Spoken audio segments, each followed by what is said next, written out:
అందరికీ నమస్కారం. నేను మీ లతా శ్రీధర్. మన గతంలో చేసిన వీడియోల్లో కామెంట్స్లో అడుగుతున్నటువంటి top rated question PMFME scheme గురించి చెప్పమని అడుగుతున్నారు. సో దానిలో భాగంగా ఈ వీడియో చేయడం జరిగింది.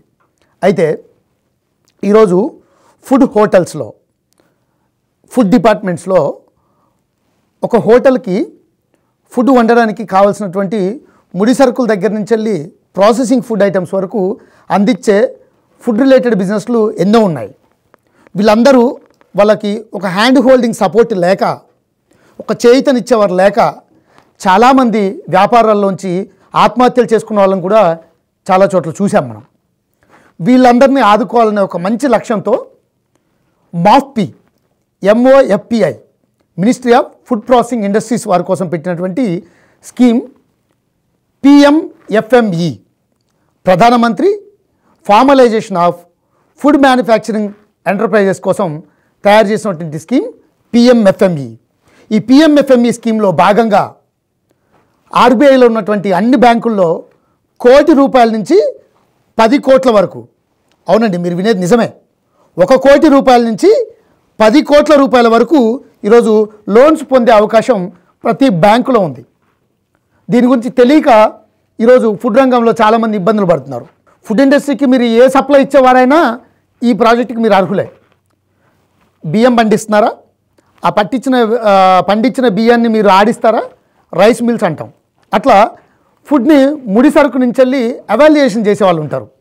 ఒక బియ్యం ఒకటే కాదు, ఈరోజు పప్పులు, ధాన్యాలు, ఒక ఫుడ్ ఐటెం వండడానికి ఎన్ని ముడి సరుకులు అయితే ఉంటాయో, ఎన్ని ప్రాసెసింగ్ అయితే చేస్తామో ఆ యూనిట్లందరినీ కూడా క్రోడీకరించి వాళ్ళకి ఇస్తున్నటువంటి స్కీమే ఈ PMFME స్కీమ్. PMFME స్కీమ్లో భాగంగా మీకు ఒక సంస్థ రిజిస్ట్రేషన్ అయి ఉండాలి.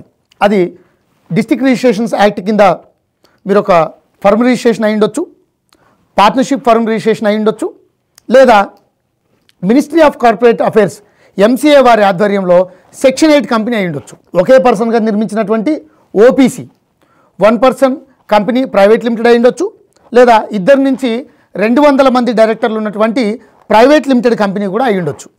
మీరు ఏ కంపెనీ అయినా కూడా మీకు ITRలు లేవు సార్, మేము చిన్న కంపెనీ ఇప్పుడే పెట్టాము, మాకు అంత నాలెడ్జ్ లేదు, బ్యాంకింగ్ వ్యవస్థ పైన మాకు పట్టు లేదు, మేము ఒక ఫుడ్ హోటల్ పెట్టాం, దాని సపోర్టింగ్ మెటీరియల్స్ ఇచ్చే ఒక కారం మిల్లు పెట్టుకున్నాం, పప్పు ధాన్యాలు ఆడిచ్చే దాల్ మిల్స్ పెట్టాం, ఒక చిన్న సంస్థ నడిపిస్తున్నాం సార్, మాకు ITR కట్టింది లేదు, మాకు సంస్థ రిజిస్ట్రేషన్ లేదు, మాకు ఎటువంటి అనుభవం లేదు, దీని మీద తెలియదు మాకు, వెంటనే ఒక సంస్థను రిజిస్ట్రేషన్ చేసుకోండి. ఉద్యోగ ఆధార్ ఐకార్డ్స్లో మనం వీడియో ఇచ్చాం. గతంలో చేసిన వీడియోల్లో ఉద్యోగ ఆధార్ సర్టిఫికేట్ ఎలా రిజిస్ట్రేషన్ చేసుకోవాలి అని చెప్పి ఉంది. ఆ వీడియో పూర్తిగా చూడండి. ఉద్యోగ ఆధార్ రిజిస్ట్రేషన్ ఉండాలి, మీకు ఒక సంస్థ రిజిస్ట్రేషన్ ఉండాలి. ఈ వ్యాపారం నడిపించే వాళ్ళు కనీసం 18 సంవత్సరాల వయసు దాటి ఉండాలి. ఆధార్ కార్డు ఉండాలి, పాన్ కార్డు ఉండాలి, ఆధార్ కార్డుకి మొబైల్ నెంబర్ లింక్ ఉండాలి. దీంతో మీరు ఒక పూర్తి సిబిల్ రిపోర్ట్ తీయాలి. దాంట్లో మీ సిబిల్ ఎలా ఉంది, 700 పైన స్కోర్ ఉందా, ఉంటే మీరు లోన్కి అర్హులు. 700 కంటే సిబిల్ తక్కువగా ఉంటే ఈ స్కీమ్ అర్హులు కారు. అయితే మీ సిబిల్ స్కోర్ 700 పైన ఉన్న వాళ్ళు Aadhaar card, pan card, mobile number, email ID ఇస్తే మీ పూర్తి సిబిల్ స్కోర్ రిపోర్ట్ ఇస్తారు. ఆ రిపోర్ట్ చూసిన తర్వాత మీకు అందులో DPDs, delay payment in dues అంటాం, ఎటువంటి DPDs ఉండకూడదు. హార్డ్ ఎంక్వైరీస్, మీకు తెలియకుండా ఇక్కడ అక్కడ లోన్స్ ఎంక్వైరీ చేస్తే మీకు అక్కడ లోన్ రిజెక్ట్ అయితే మీ పూర్తి సిబిల్ రిపోర్ట్లో హార్డ్ ఎంక్వైరీ అని వస్తుంది. సో ఇట్లా గత 900 రోజుల్లో, అంటే 2 సంవత్సరాల 6 నెలల కాలంలో, గత 900 రోజుల్లో మీకు ఎటువంటి DPDs లేకుండా, ఎటువంటి మీకు సిబిల్ ఇష్యూస్ లేకుండా ఉన్నవారికి మాత్రమే ఈ స్కీమ్ అర్హులు. ఒకవేళ సార్ మాకు తెలియదు, గతంలో మేము క్రెడిట్ కార్డు బిల్ సరిగ్గా కట్టలేదు, కొంచెం పేమెంట్లు లేట్ అయ్యాయి, మేము క్రెడిట్ కార్డ్స్ EMIలు సరిగ్గా కట్టలేదు, ఏదో కన్జ్యూమర్ లోన్ తీసుకున్నాం, చెక్ బౌన్స్ అయింది, మరి మా పరిస్థితి ఏమిటి సార్? సిబిల్ని ఈరోజు సిబిల్ కంపెనీనే మనకు క్లీన్ చేసిస్తుంది. సిబిల్లో ఉన్న ఇష్యూస్ని ఈరోజు పైసా బజార్ కంపెనీ ఉంది, క్రెడిట్ మంత్రి కంపెనీ ఉంది, సిబిల్ డిపార్ట్మెంట్ ఉంది, అఫీషియల్ సిబిల్ కంపెనీ ఉంది. వీళ్ళు మన సిబిల్ ఇష్యూస్ని క్లీన్ చేస్తున్నారు. సో మీరు ఒకసారి సిబిల్ మొత్తం క్లీన్ చేసుకున్న తర్వాత 700 సిబిల్ స్కోర్ పైన ఉండాలి. గత 900 రోజుల్లో ఎటువంటి DPDs ఉండకూడదు. తర్వాత ఎటువంటి హార్డ్ ఎంక్వైరీస్ ఉండకూడదు. ఇలాంటి వారు మీ ఆధార్ కార్డ్, పాన్ కార్డ్, మీ గత 1 సంవత్సరం బ్యాంక్ స్టేట్మెంట్, సరిగ్గా ఈ నెల నుంచి పోయిన సంవత్సరం వరకు మీద ఒక బ్యాంక్ స్టేట్మెంట్, మీకు 3-4 అకౌంట్లు ఉన్నాయా, ఉంటే చాలా మంచిది. ఒకే అకౌంట్ ఉందా, ఉన్నా పర్వాలేదు. ఎన్ని అకౌంట్లు ఉంటే అన్ని అకౌంట్ల నుంచి 1 ఇయర్కి ఒక స్టేట్మెంట్ తీయండి. ఆ స్టేట్మెంట్లో మీరు 1వ తారీఖు ఎంత డిపాజిట్ చేశారు, 5వ తారీఖు ఎంత డిపాజిట్ చేశారు, 10వ తారీఖు ఎంత డిపాజిట్ చేశారు, 15వ తారీఖు ఎంత డిపాజిట్ చేశారు, 20వ తారీఖు ఎంత డిపాజిట్ చేశారు అనేది ఈ 5 డేట్లలో 1, 5, 10, 15, 20 ఈ 5 డేట్లలో మీరు ఎంత అమౌంట్ డిపాజిట్ చేశారు, డిపాజిట్ జరుగుతున్నాయా లేదా, ఊరికే డిపాజిట్ చేస్తున్నారా, నిలువ ఉంటుందా, అసలు మీకు ఆదాయం వస్తుందా లేదా అనేది ఈరోజు బ్యాంకింగ్ వ్యవస్థలో ఇంతకుముందులాగా మాన్యువల్ పద్ధతిలో అధికారులు చూసే రోజులు మారిపోయాయండి. 2016 తర్వాత ఎప్పుడైతే క్యాష్ డిమానిటైజేషన్ అయిపోయిందో బ్యాంకింగ్ రోజు రోజుకు కొత్త పుంతలు తొక్కుతుంది. ఈరోజు బ్యాంక్లో పర్ఫియోస్ అనే ఒక software, artificial intelligence technology software banking వ్యవస్థలోకి వచ్చింది. మన సగం లోన్ ప్రాసెస్ని మొత్తం పర్ఫియోస్ సాఫ్ట్వేరే చేస్తుంది. ఈరోజు అదే చెక్ చేస్తుంది. మీకు సిబిల్ క్లియర్గా ఉందా, మీకు డిపిడీస్ ఉన్నాయా, మీకు హార్డ్ ఎంక్వైరీస్ ఉన్నాయా, అన్ని క్లీన్గా ఉన్నాయా, గత 900 రోజుల్లో మీ క్రెడిట్ హిస్టరీ ఎలా ఉంది, మీరు బ్యాంకింగ్లో మీరు ఎంత డిపాజిట్ చేస్తున్నారు, అసలు డిపాజిట్ చేసే గుణం ఉందా, మీకు డబ్బుల్ని మీకు సరిగ్గా మేనేజ్ చేయడం వస్తుందా రాదా, ఫైనాన్షియల్ మేనేజ్మెంట్ మీద మీకు అవగాహన ఉందా అనేది ఈరోజు ఒక పర్ఫియోస్ సాఫ్ట్వేర్ ప్రతి బ్యాంకులో ప్రవేశపెట్టారు. పర్ఫియోస్ సాఫ్ట్వేర్ చెక్ చేస్తుంది. ఇక్కడ పర్ఫియోస్ సాఫ్ట్వేర్లో ఎలిజిబుల్ అయిన వాళ్ళకి మాత్రమే లోన్ శాంక్షన్ అవుతున్నాయి, మిగతా వాళ్ళకి రిజెక్ట్ అవుతున్నాయి. అవును, నిజమే. ఇది మన కామెంట్స్లో అడుగుతున్నారు, సార్ నేను ఆ లోన్కి అక్కడ అప్లై చేశాను సార్, ఈ లోన్కి ఇక్కడ అప్లై చేశాను సార్, ఆ బ్యాంకులో నాది 20 లక్షలు డిపాజిట్ ఉంది సార్, అయినా ఆ బ్యాంక్ మేనేజర్ నాకు లోన్ ఇవ్వట్లేదు సార్, రిజెక్ట్ చేస్తున్నారు సార్. అవును, ఎందుకు రిజెక్ట్ చేస్తున్నారు అంటే బ్యాంక్లో మీకు డిపాజిట్ సరిగ్గా కట్టకనో ఈఎంఐ బౌన్స్ అవడం వల్ల కాదు. హార్డ్ ఎంక్వైరీస్ కూడా చాలా ఇంపార్టెంట్ అంట. మీకు తెలియక ఎక్కడ పడితే అక్కడ ఈ మొబైల్ వస్తుందా, ఈ ఫోన్ వస్తుందా, ఈ ఫ్రిడ్జ్ వస్తుందా అని చెప్పి కన్జ్యూమర్ లోన్స్లో ఎంక్వైరీ చేస్తారు. నేనేమంటే కన్జ్యూమర్ లోన్స్లో ఎంక్వైరీ చేస్తే వాళ్ళ సర్వర్లో ఎంక్వైరీ చేయించండి.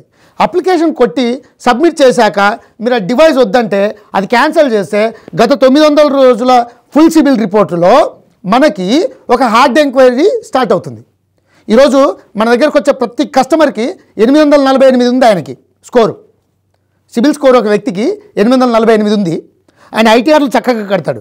ఐటీఆర్ ఆయన 12 లక్షల ఆదాయం చూపిస్తున్నాడు. ఐటీఆర్లో 12 లక్షలు అంటే నెలకు ₹1,00,000 ఆదాయం. ఆయన 20% ట్యాక్స్ జోన్లో ఉన్నారు. 20% ట్యాక్స్ కడుతున్నారు, ఐటీఆర్లు పే చేస్తున్నారు, ప్రతి నెల జిఎస్టీఆర్ 3B ఫైలింగ్ చేస్తున్నారు, జిఎస్టీఆర్ రిటర్న్స్ ఉన్నాయి, ఫైల్స్ అన్నీ చక్కగా ఉన్నాయి. మరి ఆయనకు లోన్ రిజెక్ట్ అయింది. ఎందుకైంది?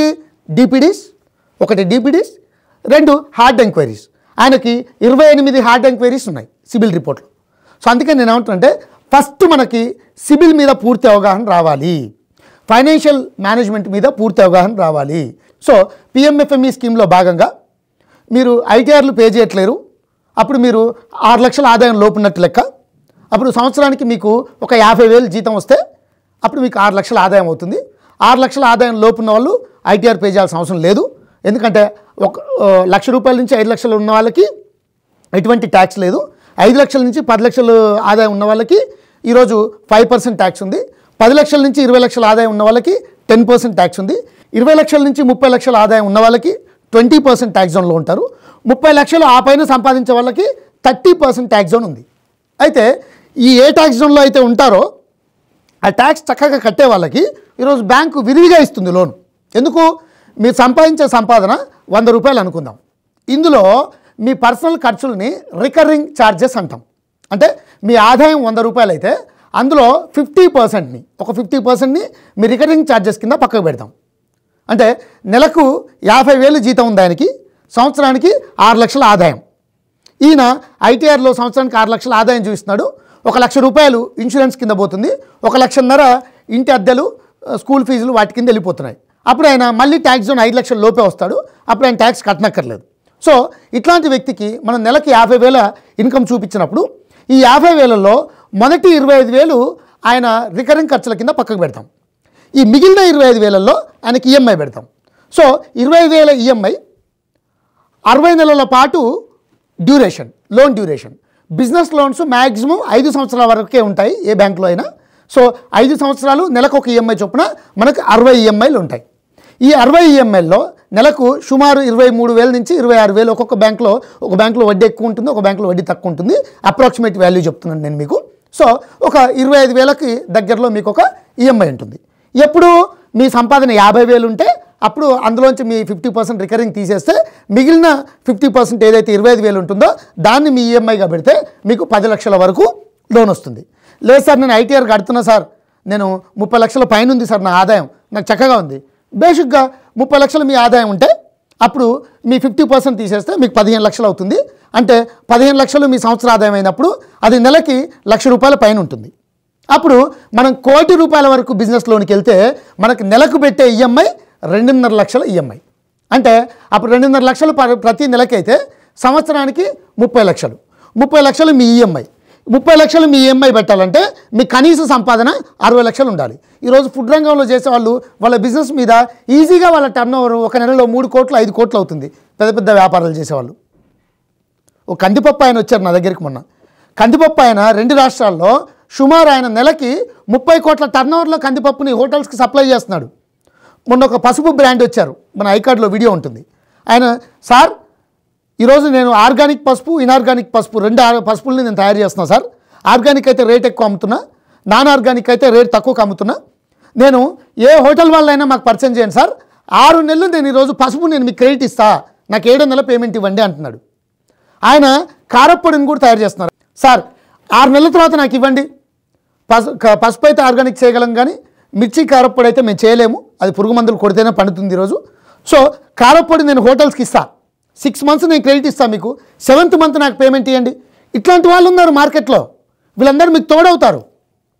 నేను ఏమంటున్నానంటే ఫుడ్ ఇండస్ట్రీలో చేసే ప్రతి ఒక్క బిజినెస్ మ్యాన్ వ్యాపారి పిఎంఎఫ్ఎంఈ స్కీమ్ పొందాలి. పిఎంఎఫ్ఎంఈ స్కీమ్లో 30 లక్షల లోన్కి 35% సబ్సిడీ ఉంది. అంటే 10 లక్షలకి క్యాప్ పెట్టారు. మీరు లోన్ ₹1,00,000 తీసుకోండి, 10 కోట్లు తీసుకోండి. పిఎంఎఫ్ఎంఈ స్కీమ్ కింద బిజినెస్ లోను ఈరోజు HDFC బ్యాంకు 2 రాష్ట్రాల్లో కొన్ని వేల కోట్ల లోన్లు ఇచ్చింది. అట్లా ఐసిఐసిఐ బ్యాంక్ ఇస్తుంది, యాక్సిస్ బ్యాంక్ ఇస్తుంది, యూనియన్ బ్యాంక్ ఇస్తుంది, SBI బ్యాంక్ ఇస్తుంది. ప్రతి బ్యాంక్ ఈరోజు పిఎంఎఫ్ఎంఈ స్కీమ్ కింద ఫుడ్ డిపార్ట్మెంట్ ఇండస్ట్రీ వ్యాపారులకి లోన్స్ ఇవ్వడానికి సిద్ధంగా ఉంది. సో మీరు ఇప్పటివరకు సబ్సిడీ తీసుకోలేదా? 30 లక్షల్లో 10 లక్షల సబ్సిడీ క్యాప్ ఉంది. ₹1,00,000 లోన్ తీసుకోండి, ఈ 30 లక్షలకు 10 లక్షల సబ్సిడీ వస్తుంది. అందులోంచి 30 లక్షల నుంచి 10 లక్షల సబ్సిడీ పోతే 20 కట్టాలి. ₹1,00,000 లోన్ తీసుకుంటే ఆ మిగిలిన 70లో ఆ 70 20 90 లక్షలకు వడ్డీ కడితే చాలు, 10 లక్షల సబ్సిడీ మాఫ్. మీకు 10 లక్షలు మీకు పెట్టుబడి కింద హ్యాండ్ హోల్డింగ్ సపోర్ట్ ఈరోజు గవర్నమెంట్ నుంచి దొరికినట్టే కదా. మరి ఇంకెందుకు ఈరోజు ఫుడ్ రంగంలో ఉన్నటువంటి వ్యాపారులు చాలామంది ఆ వ్యాపారాన్ని మోయలేక ఆ భారాలు, ఈరోజు కోవిడ్ తర్వాత ప్రతి వస్తువు రేటు పెరిగింది, కిరాయిలు పెరిగాయి. ఒక ఫుడ్ వ్యాపారం పెట్టాలంటే ఒక గోడౌన్ తీసుకోవాలంటే ముందు దానికి డిపాజిట్లు కట్టాలి, మెషినరీస్ కొనుక్కొని రావాలి, మిషనరీస్ కట్టాలి, ఎంప్లాయీస్ని మేనేజ్ చేయాలంటే ప్రతి నెల 1వ తారీఖు జీతాలు ఇవ్వాలి, ముడి సరుకులకు అడ్వాన్స్ ఇచ్చి తీసుకురావాలి. ఇన్ని కష్టాలు ఉన్నాయి ఈ డిపార్ట్మెంట్లో. మరి ఈ డిపార్ట్మెంట్లో ఉన్న కష్టాలన్నింటినీ మనం ముందుకు తీసుకెళ్లాలనుకుంటే మనకు ఈరోజు పిఎంఎఫ్ఎంఈ స్కీమ్ తోడుంది. ఈ స్కీమ్లో భాగంగా 18 సంవత్సరాలు దాటిన వాళ్ళు ఎవరైనా అప్లై చేయొచ్చు. మీకు ఐటీఆర్లు ఉన్నాయా? మీరు 10 కోట్ల లోన్ కూడా వెళ్ళొచ్చు. మీకు ఐటీఆర్లు లేవా? 10 లక్షల నుంచి 20 లక్షల వరకు అప్లై చేయండి.